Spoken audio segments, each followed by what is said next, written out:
నమస్కారం, welcome to burning issue. నేను VSR మూర్తి.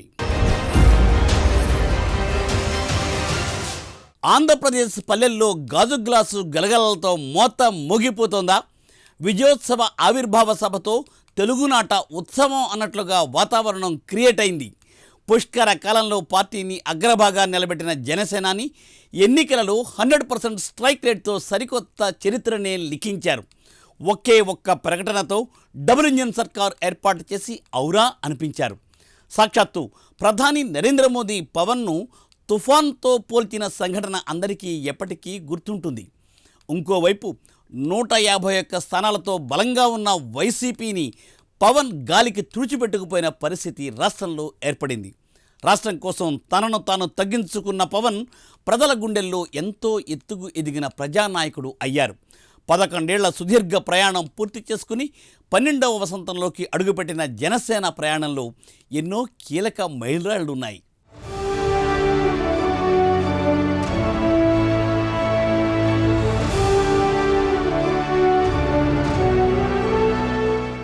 ఇంతింతై వటుడింతై అన్నట్లుగా జనసేన ప్రయాణం కొనసాగింది. 11 ఏళ్లలో ఎన్నో ఒడిదుడుకులు అధిగమించి 100% స్ట్రైక్ రేట్తో అధికారంలోకి వచ్చింది. రాష్ట్ర రాజకీయాల్లో నుంచి దేశ రాజకీయాలను శాసించే స్థాయికి ఎదిగిన పార్టీగా ప్రజల గుండెల్లో నిలిచింది. పెరిగిన బలంతో జాతీయ స్థాయిలో పోటీకి సైతం జనసేన రెడీ అవుతోందా అన్న చర్చ సామాన్యుల్లో సైతం జరుగుతోంది.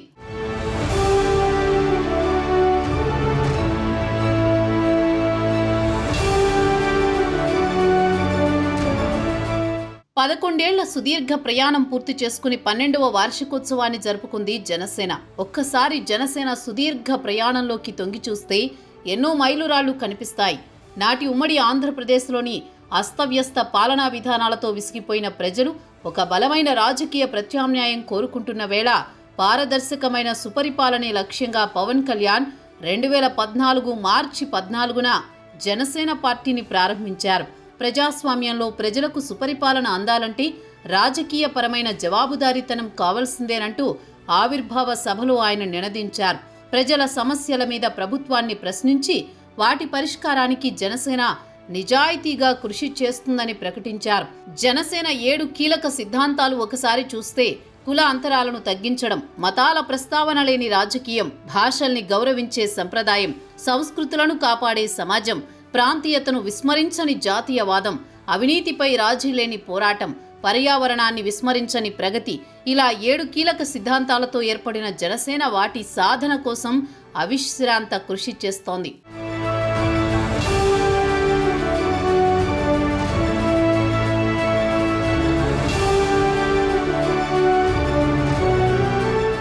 పన్నెండేళ్ల జనసేన రాజకీయ ప్రస్థానాన్ని తీసుకుంటే ప్రతి నిర్ణయం ఓ సాహసోపేతం.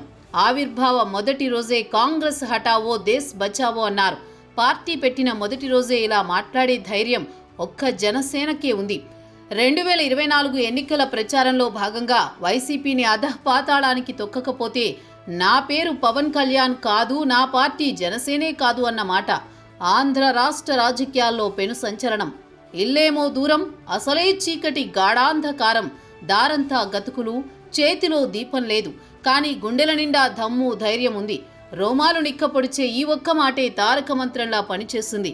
అసలే అధికారం లేదు, గ్రామ కమిటీలు లేవు, ఖర్చు పెట్టడానికి డబ్బు లేదు, అయినా గుండెల నిండా నమ్మకం ఉంది. ఆ నమ్మకమే దేశ చరిత్రలో మొదటిసారి ఒక ప్రాంతీయ పార్టీ 100% స్ట్రైక్ రేట్తో పోటీ చేసిన అన్ని స్థానాలు గెలిచి ఎవరికీ సాధ్యం కాని ఒక రికార్డును సృష్టించిన మొదటి రాజకీయ పార్టీ జనసేన.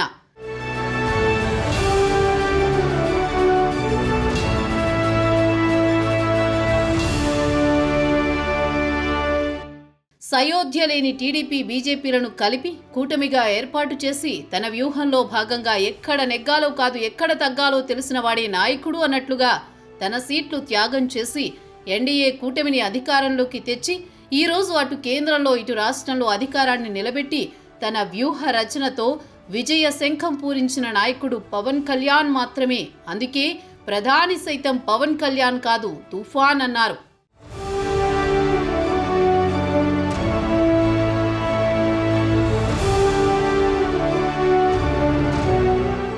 2019 రాజకీయాలకు పనికిరావు అన్నారు. కుటుంబ సభ్యులను హీనాతిహీనంగా తిట్టించారు.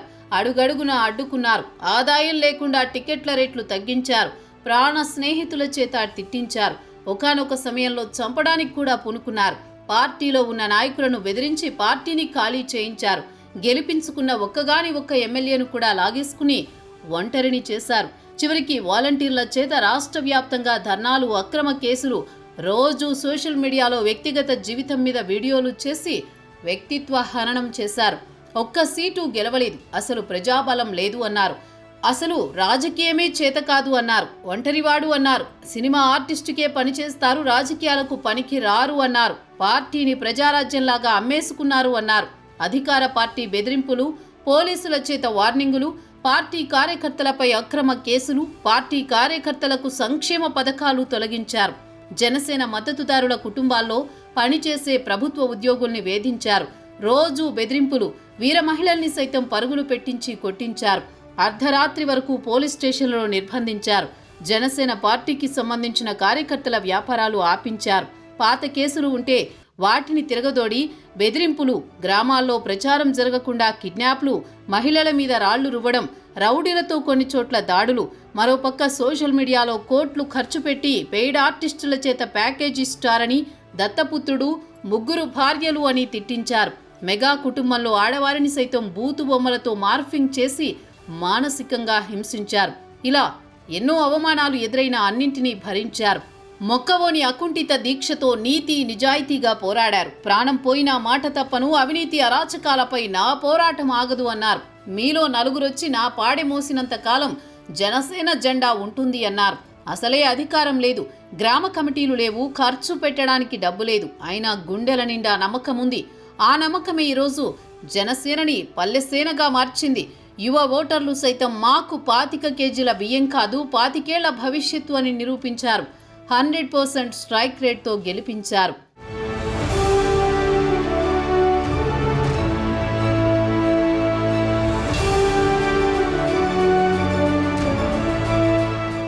జనసేన ఆవిర్భావం నుంచి అనేక కష్టనష్టాలను ఎదుర్కొని పార్టీని విజయవంతంగా ముందుకు నడిపించడంలో పవన్ సక్సెస్ అయ్యారు. తొలి ఎన్నికల్లో ఏపీ శ్రేయస్సు దృష్ట్యా ఎన్నికలకు దూరంగా ఉన్న పవన్ 2019 శాసనసభ ఎన్నికల నాటికి ఏపీలో వినూత్న రాజకీయ ప్రయోగానికి శ్రీకారం చుట్టారు.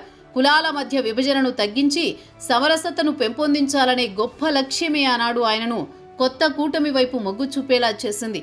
అయితే ఆ ఎన్నికల ఫలితాలు జన సైనికులకు నిరాశ కలిగించినా ఒక రాజకీయ పార్టీగా జనసేన తన రాజకీయ సిద్ధాంతాలను చర్చకు పెట్టగలగడంలో విజయవంతమైంది.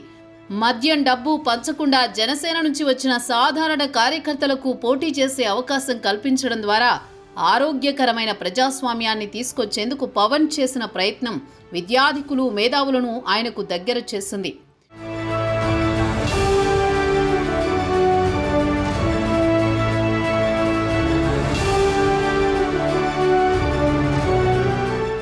ఈ ఏడాది జరిగిన మహారాష్ట్ర శాసనసభ ఎన్నికలు జాతీయ స్థాయిలో ఆసక్తిని రేకెత్తించాయి. ఈ ఎన్నికల్లో ఇండియా ఎన్డీఏ కూటమి మధ్య జరిగిన హోరాహోరీ పోరులో పవన్ ఎన్డీఏ కూటమికి అండగా నిలిచారు. మహారాష్ట్రలో తెలుగువారున్న ప్రాంతాల్లో విస్తృతంగా ప్రచారం చేసి ఎన్డీఏ కూటమి విజయానికి దోహదం చేశారు. పవన్ ప్రచారం చేసిన అన్ని నియోజకవర్గాల్లో ఈ కూటమి గెలవటంతో పవన్ చరిష్మా జాతీయ స్థాయిలో చర్చకు నిలిచింది. ఈ ఎన్నికలతో ఆయన జాతీయ రాజకీయాల్లోనూ సత్తా చాటగలరనే అభిప్రాయం ప్రధాన పార్టీల్లో ఏర్పడింది. ప్రస్తుతం కర్ణాటక, తమిళనాడు రాజకీయాల దిశగాను జనసేనాని దృష్టి సారించారనే మాట వినిపిస్తోంది.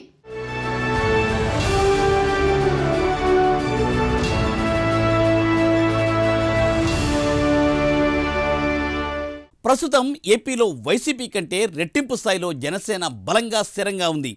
21 సీట్లతో ఏపీ అసెంబ్లీలో 2వ అతిపెద్ద పార్టీ జనసేననే. ఏపీలో మాత్రమే కాదు, తెలంగాణలో అంతకు మించి పవన్ కళ్యాణ్కు ప్రాణాలిచ్చే అభిమానులున్నారు. కర్ణాటక, తమిళనాడు, ఒరిస్సా, మహారాష్ట్ర వంటి చోట్ల పవన్ అడుగు పెడితే చాలు లక్షల్లో జనం వస్తున్నారు. మహారాష్ట్ర ఎన్నికల ప్రచారంలో పవన్ స్టామినా ఏంటో మనం చూశాం.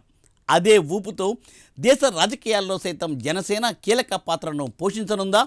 ఇప్పటికే ఎన్డీఏ మూడవసారి అధికారంలోకి రావడానికి కారణభూతమైన జనసేన రాబోయే రోజులలో బీజేపీతో పొత్తు పెట్టుకుని ఇతర రాష్ట్రాల్లో పోటీ చేసేందుకు కూడా రెడీ అవుతోందా? జనసేన ఫ్యూచర్ ప్లాన్స్ అసలు ఏంటి? మొన్నటి వరకు గుర్తింపు లేని పార్టీ అని హేళన చేసిన వారికి దిమ్మ తిరిగిపోయేలా 21 సీట్లు గెలిచి తడాకా చూపించింది జనసేన. ఇప్పుడు ఇక జాతీయ పార్టీగా కూడా అవతరించబోతోంది అంటే ప్రత్యర్థులకు నిద్ర కూడా పట్టదేమో అనిపిస్తోందని జనసైనికులు చర్చించుకుంటున్నారు. మరి రాబోయే రోజుల్లో జనసేన జాతీయ పార్టీగా అవతరిస్తే దేశ రాజకీయాల్లో పవన్ కళ్యాణ్ రోల్ ఎలా ఉండబోతోంది?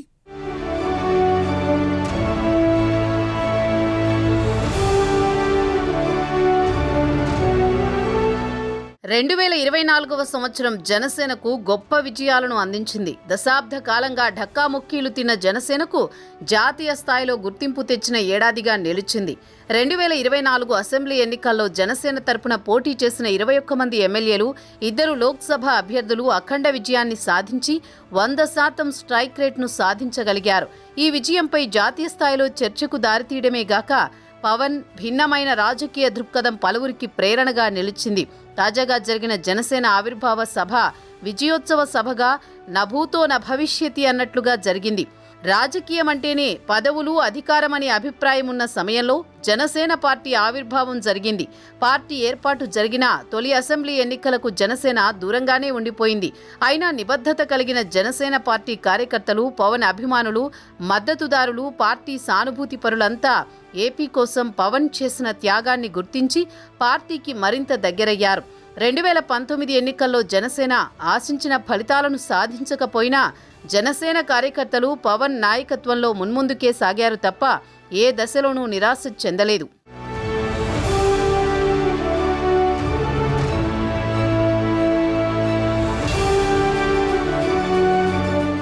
ఆ ఎన్నికల్లో గెలిచిన వైసీపీ ప్రభుత్వాన్ని గౌరవించి విమర్శలకు దూరంగానే ఉంటూ వచ్చారు.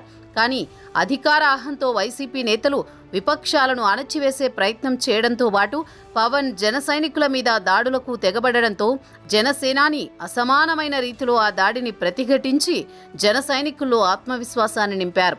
వైసీపీ దమనకాండను ప్రజాక్షేత్రంలో ఎండగట్టడం, ఆత్మహత్య చేసుకున్న రైతు కుటుంబాలకు పార్టీ ఫండుతో ఆదుకోవడం, కార్యకర్తలను సేవా మార్గంలో నడిపించడం చేస్తూ వచ్చారు పవన్. టీడీపీ అధినేత చంద్రబాబు నాయుడిని వైసీపీ ప్రభుత్వం అరెస్ట్ చేసిన సమయంలో టీడీపీ శ్రేణులంతా డీలా పడి ఉన్న సమయంలో జనసేనాని బాధ్యతాయుతమైన సహా విపక్ష నేతగా నైతిక మద్దతును అందించారు. నాడు రాజమండ్రి సెంట్రల్ జైల్లో ఉన్న చంద్రబాబును పరామర్శించి కూటమికి ప్రాణ ప్రతిష్ఠ చేశారు.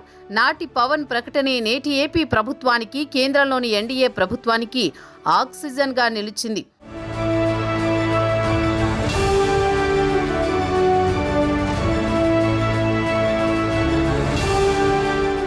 పవన్ రేంజ్ ఒక్కసారి జాతీయ స్థాయికి పెరిగింది. పవన్ కళ్యాణ్ను బీజేపీ జాతీయ స్థాయిలో ప్రమోట్ చేస్తోంది. ఇప్పటికే పవన్ కళ్యాణ్ తెలుగు రాష్ట్రాలు దాటి జాతీయ స్థాయిలో ప్రచారం చేశారు. ఆయన బీజేపీ కోసం మహారాష్ట్రలో చేసిన ప్రచారం సూపర్ హిట్ అయింది. దాంతో పవన్ ఇమేజ్ నేషనల్ వైడ్గా మారింది. ఆయనను ఇప్పుడు బీజేపీ అత్యంత సన్నిహిత మిత్రుడిగానే కాదు, ప్రజాకర్షణలో చాలా మంది కంటే ముందున్న నేతగా, అగ్రస్థాయి నాయకుడిగా చూడాల్సిన అవసరం ఏర్పడింది. పవన్ మహారాష్ట్ర ఎన్నికల్లో 2 రోజుల పాటు ప్రచారం చేశారు. ఆయన ప్రసంగాలు సైతం వాడిగా వేడిగా సాగాయి. ఇసుక వేస్తే రాలనంతగా జనాలు పవన్ సభలకు తరలి వచ్చారు. పవన్ మరాఠీలో మాట్లాడుతూ తనదైన ఆవేశపూరిత ప్రసంగాలు చేస్తూ అక్కడి వారిని విశేషంగా ఆకట్టుకున్నారు. మహారాష్ట్రలో బీజేపీ కూటమి సాధించిన విజయంలో పవన్ పాత్ర కూడా ఈ విధంగా చాలానే ఉంది.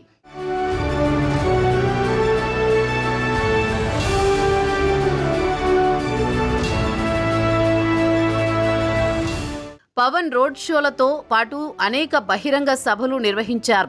ఆయన సభలకు జనాలు పోటెత్తారు. అంతటా పవన్ మేనియా సాగింది. ఒక విధంగా చెప్పాలి అంటే పవన్ బీజేపీకి ఒక అద్భుతమైన ప్రజాకర్షణ కలిగిన నాయకుడిగా ఈ ఎన్నికల్లో కనిపించారు. దాంతో పవన్ ఎన్నికల ప్రచారం నిర్వహించిన అన్ని చోట్ల బీజేపీ అభ్యర్థులు విజయ దుందుభి మోగించడమే కాకుండా భారీ మెజారిటీలు సాధిస్తున్నారు. ఇప్పుడు పవన్ కూడా జాతీయ రాజకీయ తెర మీద కొత్తగా ఆవిష్కృతమవుతున్నారు. పవన్ స్టామినా ఏమిటో బీజేపీ కళ్ళారా చూసింది. పైగా మోదీ అంటే పవన్కి ఇష్టం, పవన్ అంటే మోదీకి అభిమానం. దాంతో పవన్ జాతీయ జైత్రయాత్ర ముందు ఏ స్థాయికి చేరుతుంది అన్నది, పవన్ జాతీయ స్థాయిలో ఏ విధంగా ఎదుగుతారు అన్నది ఆసక్తిగా మారింది. ముఖ్యంగా ఏపీ బోర్డర్లో ఉన్న కర్ణాటక, తమిళనాడు, ఒడిశాలలో చాలా నియోజకవర్గాల్లో బీజేపీతో పొత్తు పెట్టుకుని పోటీ చేయబోతున్నట్లు వార్తలు వస్తున్నాయి. తెలంగాణలో కూడా జనసేన విస్తరించడం ఖాయంగా తెలుస్తోంది. అదే జరిగితే ఏపీ బయట పట్టు పెంచుకుని జనసేన జాతీయ పార్టీగా ఓ వెలుగు వెలగడం ఖాయమని రాజకీయ వర్గాల్లో చర్చ జరుగుతోంది.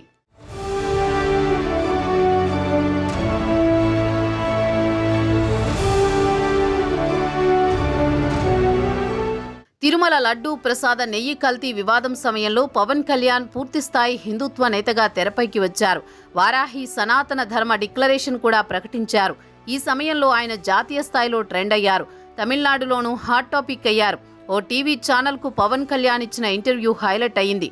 తాజాగా ఆయన సీజ్ ద షిప్ అని ఒక్క మాట అంటే ఇంటర్నెట్ షేక్ అయిపోయింది. ఆయనకు జాతీయంగా ఉన్న క్రేజ్ అది అని అర్థం చేసుకోవచ్చు. అటు తెలుగు వాళ్లతో పాటు ఇటు హిందుత్వవాదుల్లోనూ ఆయనకు ప్రత్యేకమైన ఇమేజ్ ఏర్పడింది. బీజేపీ అగ్రనేతలు మొదట్నుంచి పవన్ కళ్యాణ్ జాతీయ రాజకీయాల్లో ఉండాలని కోరుకున్నారు. ఎన్నికల సమయంలో సీట్ల సర్దుబాటు గురించి చర్చ జరిగినప్పుడు తనను ఎంపీగా పోటీ చేయాలని బీజేపీ పెద్దలు కోరుతున్నారని పవన్ కళ్యాణ్ ప్రకటించారు.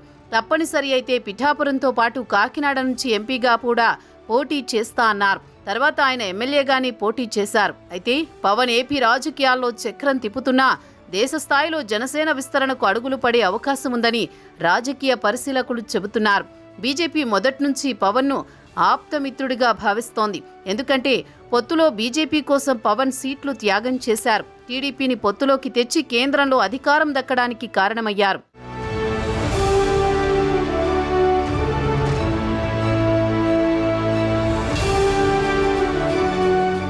దీంతో జనసేన జాతీయ పార్టీగా ఎదిగేందుకు బీజేపీ పెద్దలు సాయం అందివ్వబోతున్నారని తెలుస్తోంది. కర్ణాటక, తమిళనాడు, ఒడిశా, మహారాష్ట్రలలో తెలుగువారు ఎక్కువగా ఉన్న నియోజకవర్గాల్లో బీజేపీతో కలిసి జనసేన పోటీ చేయబోతోందని చెబుతున్నారు. అదే జరిగితే జనసేన అతి త్వరలో జనసేన జాతీయ పార్టీగా అవతరిస్తుందని రాజకీయ వర్గాల్లో చర్చ జరుగుతోంది.